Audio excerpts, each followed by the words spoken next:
Welcome to week 7 here at MPAI 600 here at Georgetown University. Just a couple announcements. Capitol Hill brief. As I mentioned, it's going to be Wednesday, December 7th at 6:30 p.m. and it'll just be Zoom. So you have the link for it. I know some people might have wanted to do it, but I think with limited people coming and to access a little bit more of other folks, I think it'd be better just to keep it on Zoom. Two things. One, I will record it, so if you can't make it, if you're in a different time zone, I'll have it, but I still recommend you go to it if you can, just so you can get as much of the full effect as you can. And what we'll do is we'll open up Google Earth, we'll walk via Google Street View, and we will watch videos of the insurrectionists as we're doing that. So you have an idea of the intelligence failures in force protection, and we can go forward from that. And then I'll just say that I'm going to I will let you do your final paper. If you want to do it on the Capitol Hill, I will let you do that too. But you have to attend in live if you want to be able to do that. So Capitol Hill brief. And then final, paper 3, I've extended the due dates another week just to give you time. I know with Thanksgiving and with the holidays coming up, so I want to give you some time to finish that up. So you see the due dates in Canvas. Just get it to me on those due dates because I have to get the grades in like 4 or 5 days afterward. So, finals due the same day, the final papers due the same day, final briefing if you're doing it, or I'll do the same day, and you'll see that in Canvas. So everyone has their paper back. Some people did well, some people I think we can use a little bit of improvement on. Just a couple of things. Passive voice. People think they know passive voice, and sometimes they don't. This top sentence is active. Subject, verb, direct object.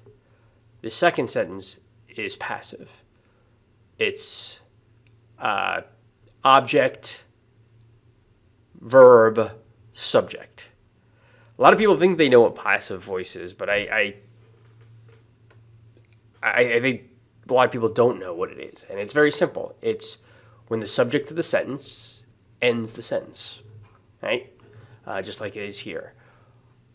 I would recommend especially when you have tight, concise papers, going through your papers and actually doing like it's 8th grade English. This is the subject, this is the verb, this is the direct object, this is the indirect object, this is the preposition. So you understand where there's passive voice, so you understand to kind of limit your prepositions. You want to limit your length of your sentences, so you have a very concise, tight writing style. And this is a perfect example. A lot of people had passive voice. Show me how the failure was the decisive variable. If you did Yom Kippur War, you have to tell me that the lack of human was the decisive variable, that it was the main thing that mattered and not these other factors. Many people just kind of listed these are the variables. I want the decisive variable.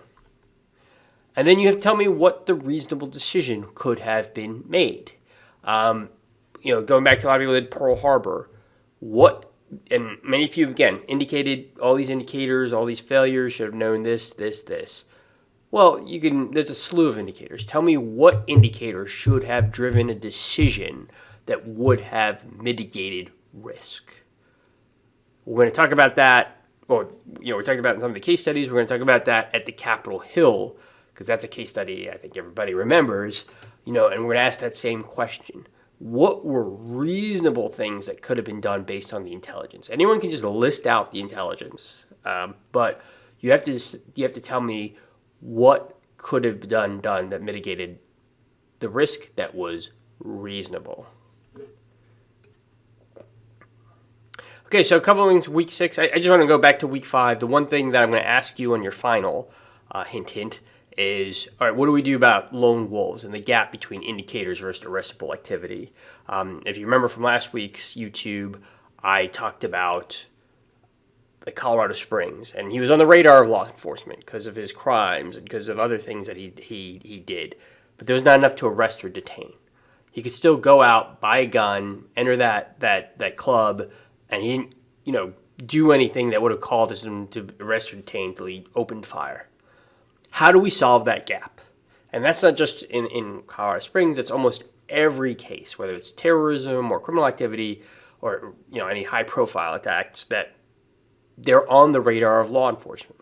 Let me give you an example because we're going to talk about Capitol Hill. There are 42 people that were at the Capitol Hill riot that were on the terrorism screening database that are now being incarcerated because of their actions on January 6th.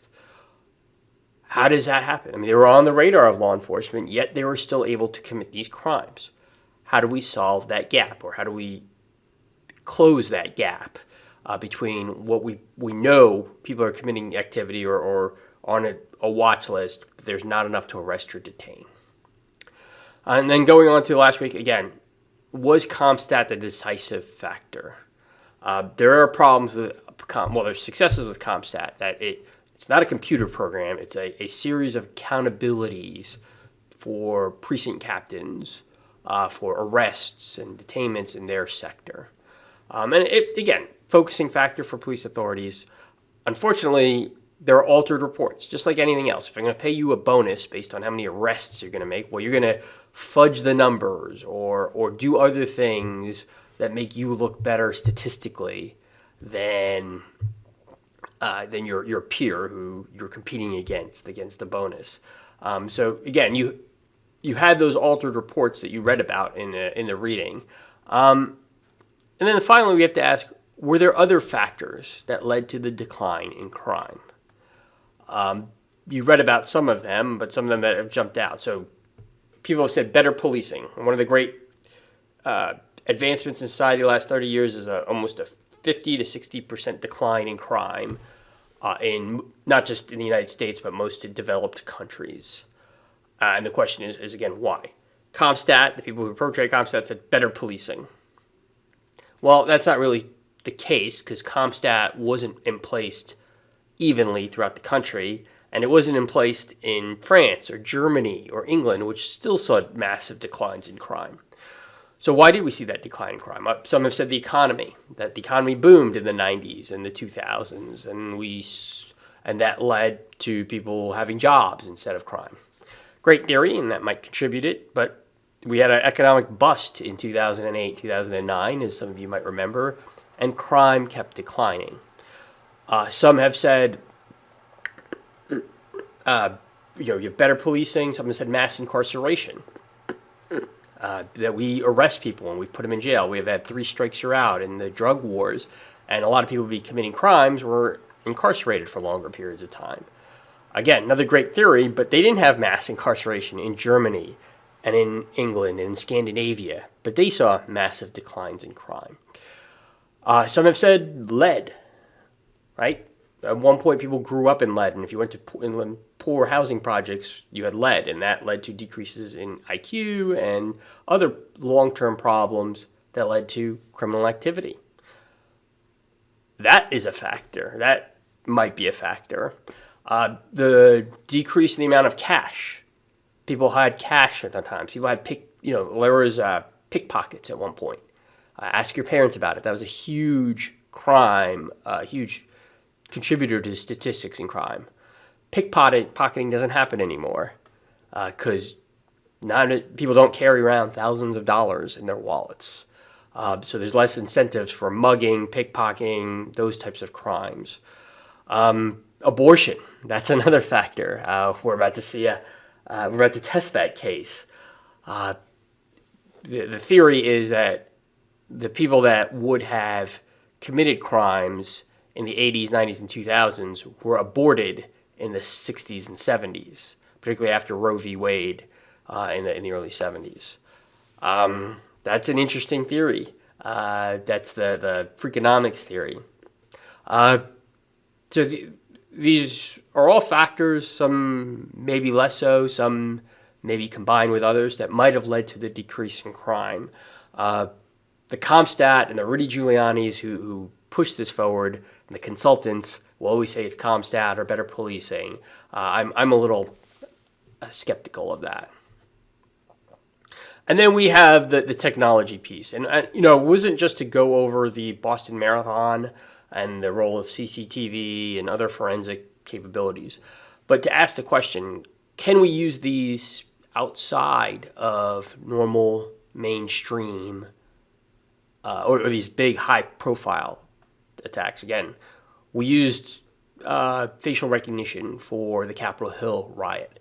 That's great because we can, biggest investigation in Department of Justice, we can surge assets to it.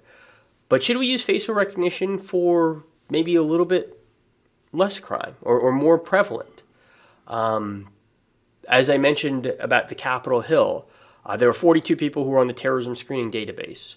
If we had known that, and if we'd used, let's say, facial recognition to know that there's 42 people who are arriving in D.C. who are on the terrorism screening database, that might have prevented the Capitol riot, or that might have pushed decision makers to increase security measures around January 6th. That is a potential tool for CCTV. Others would argue that we can take people's social media, if they're saying bad things on social media where they have their picture, and then to match it up with an identity in a picture, have people in CCTV to recognize that. That gets a little bit China-esque. That's what they do in China. And the question is, where's the line? Where do we draw the line between civil liberties and that use of some of those forensic tools that you discussed? And that'll be part of your final as well. Okay, so week 7, we're going to actually shift gears a little bit and go to business intelligence. Usually we have 1 or 2 students that are in the business intelligence track. And even if you're not, I think it's good to look at the business side of the house going forward.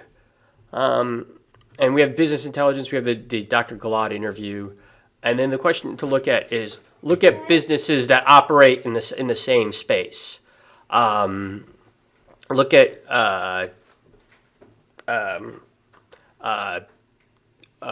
why did Best Buy beat Circuit City, even though they both had Amazon?